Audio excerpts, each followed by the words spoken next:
Wala. Kumampas yung ulo dun sa ano, sa lababo, Oo. sa banyo. Kaya sa ano. Ang hirap na pag ano. Kasi syempre yung pagulang, di ba, ingat sa ano. Oo.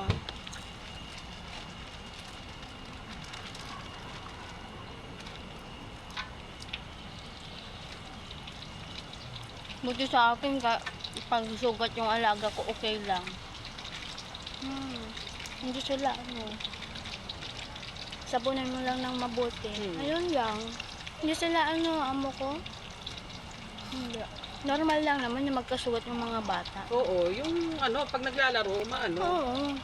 Eh yun hindi eh. Parang, Takot nga ako maano lang sa kuko ko yung balat ng alaga ko. Naano ko nga yan eh. Dito niya. Pati yung ate niya, naano niya din, nasugat niya sa kuko. Wala lang. So, sorry lang, ganun. Hindi naman siya magagalit. Hindi lang Basta wag, hindi ko sinasadya. siya pinapalo, papagalitan ko lang.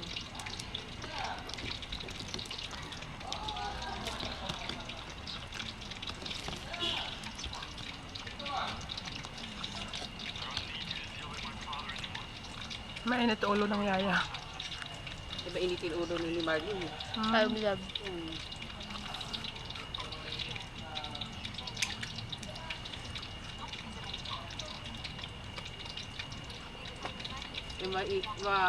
Malupit, malikot naman talaga si Ethan. Eh, siyempre, pero ano, dapat malataas ang pasensya mo sa mga ganyan. Paano hindi siya pwedeng maging yaya pag ganun? Paano pag may mga anak siya, no? Eh, malalaki na anak mo.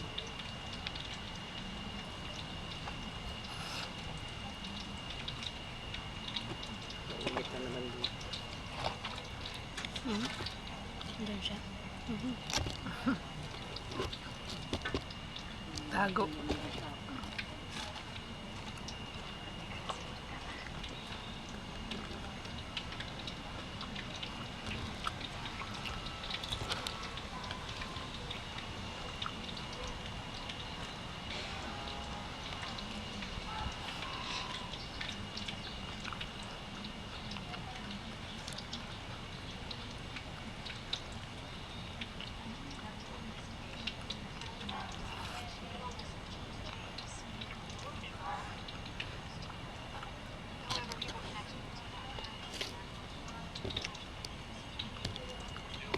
Hanggang hapon si Ate Ria din. Oh, hanggang 5. Hanggang 5 yung ano? 4:45 ata. Ang ayat. Ubus pala itong kalindan. How dare you?